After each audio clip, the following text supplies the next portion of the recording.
بسم اللہ الرحمن الرحیم۔ السلام علیکم۔ Miss Shazia Faisal government school teacher ہیں۔ وہ بتاتی ہیں کہ ہماری کلاس میں ایک یتیم بچی مریم خورشید 7ویں کلاس میں پڑھتی تھی۔ بچے انتہائی ذہین ہے مگر مالی وسائل نہ ہونے کی وجہ سے اس کی والدہ کے لیے اسے تعلیم دلوانا مشکل ہی نہیں ناممکن ہو گیا تھا۔ چند دن پہلے انہوں نے اپنی بیٹی کو اسکول بھیجنا بند کر دیا۔ میں نے بہت حساب کتاب کیا کہ کسی طرح اس بچے کی تعلیم جاری رکھ سکوں، مگر میری اکیلی کے بس کی بات نہیں تھی اور باقی اسٹاف تعاون کرنے پر آمادہ نہیں تھا، لہٰذا مجبوراً میں خاموش ہو گئی اور میری کوشش محض دعاؤں تک رہ گئی۔ میں نے نمازوں میں بھی دعا مانگنا شروع کر دی کہ اللہ تعالیٰ کوئی وسیلہ پیدا کر دے اور بچے کی تعلیم جاری رہ سکے۔ اور کہتے ہیں نا کہ دل سے دعا کی گئی دعا کبھی رد نہیں رہتی۔ ٹھیک ہی کہتے ہیں، یقین کریں میری دعا میری سوچ سے بھی زیادہ جلدی پوری ہو گئی، اور آج میرے اسکول میں مریم خورشید، ان کی والدہ اور ہماری مقامی ایم این اے کھڑی تھی۔ ایم این اے کو بذات خود اسکول میں دیکھ کر مجھے سمیت سارا اسٹاف نہ صرف متحد بلکہ حیران بھی ہو گیا تھا۔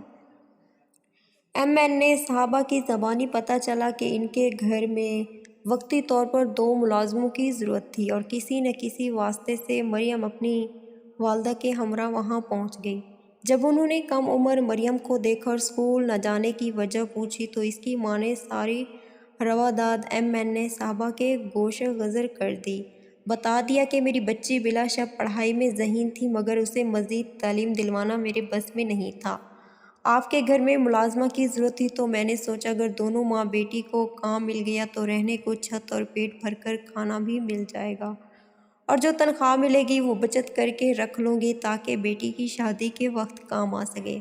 ایم این اے صاحبہ نے جب اس مجبور فیملی کی رواداد سنی تو نہ صرف انہیں کام پر رکھ لیا بلکہ مریم کو ہمراہ لے کر اسکول آ پہنچی، جہاں نہ صرف اس کا سلسلہ تعلیم دوبارہ شروع کروا دیا بلکہ اسکول کے بچوں کی ضرورت کے لیے سامان اور اسکول کی مرمت کے لیے تمام اخراجات اپنی جیب سے ادا کرنے کے علاوہ دور جدید کی تعلیم کے لیے 3-4 کمپیوٹر بھی خرید کر دیے تاکہ بچوں کی ان کا مثبت استعمال سکھایا جا سکے۔ اور جاتے ہوئے ایم این اے صاحبہ اچانک پلٹی اور مریم سے مخاطب ہو کر پوچھا، آپ میرے گھر میں رکھے قرآن پاک کو اتنی حسرت سے کیوں دیکھ رہی تھی؟ کیا قرآن پاک پڑھی بھی ہیں؟ ایم این اے صاحبہ کے سوال کا جواب بچی کی والدہ کی طرف سے آیا تھا۔ انہوں نے بتایا کہ میری بہت حسرت تھی میری بیٹی قرآن پاک پڑھے۔ مریم نے خود بھی اس خواہش کا اظہار پہلے کیا تھا۔ میں اسے گاؤں میں ایک باجی کے ہاں قرآن پاک کی تعلیم کے لیے بھیجتی تھی، مگر ایک بار باجی کے جوان بیٹے نے اس سے غلط حرکت کرنے کی کوشش کی تو میں ڈر گئی اور اس کو وہاں بھیجنا بند کر دیا۔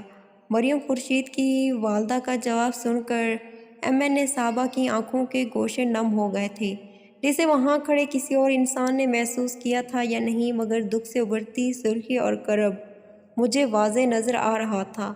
ایم این اے صاحبہ نے مجھ سے قرآن پاک کی تعلیم کے متعلق پوچھا تو میں نے بتایا، گورنمنٹ کے احکامات کے مطابق بچوں کو قرآن پاک کی تعلیم دی جا رہی ہے، مگر اتنے کم وقت میں اتنے بچوں کو قرآن پاک پڑھانا اور پہلا سبق سن پانا ممکن نہیں ہے، اس لیے ہم صرف آگے قرآن پاک پڑھا دیتے ہیں۔ میری بات سن کر انہوں نے التجائی انداز میں درخواست کی کہ آپ باقی لیکچرز کے 5-5 منٹ کاٹ کر قرآن پاک کی تعلیم کا وقت دگنا کر دیں تاکہ تمام بچیاں قرآن پاک کی تعلیم حاصل کر سکیں۔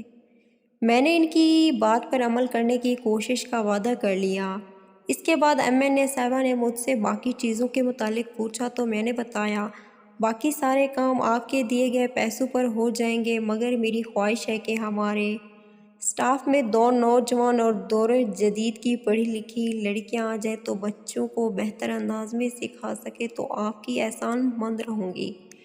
میری بات ختم ہوتے ہی ایم این اے صاحبہ نے حکم دیا کہ آپ 20,000 پر 2 پڑھی لکھی لڑکیاں پرائیویٹ طور پر اسکول میں کل سے ہی رکھ لیں تاکہ بچوں کا وقت ضائع نہ ہو۔ ان کو تنخواہ میں ادا کر دوں گی، اور جب تک میں گورنمنٹ ٹیچرز کا انتظام نہیں کر لیتی وہ بچوں کی تعلیم و تربیت کے فرائض سر انجام دیں گی۔ میں نے زندگی میں پہلی سیاسی شخصیت دیکھی تھی جو بظاہر سیاست دان تھی مگر وہ سیاسی بالکل بھی نہیں تھی، انہیں لوگوں کا احساس ایسے تھا جیسے ایک ماں کو بچوں کا احساس ہوتا ہے۔ انہوں نے بات مکمل کی اور جانے کے لیے نکل کھڑی ہوئی۔ میں نے ان کو چاہ کر بھی گلے نہیں لگا سکی تھی۔ میری خواہش ہے کہ اللہ تعالیٰ میرے ملک پاکستان کو ان جیسے وطن اور قوم کے خیر خواہ حکمران عطا فرمائے، آمین یا رب العالمین۔ آج کی کہانی آپ کو اگر پسند آئی ہو تو کہانی کو لائک کر دیں، اور میری آپ سے ریکویسٹ ہے کہ ہمارے چینل زبردست اردو سٹوری کو جلدی سے سبسکرائب کر دیں پلیز۔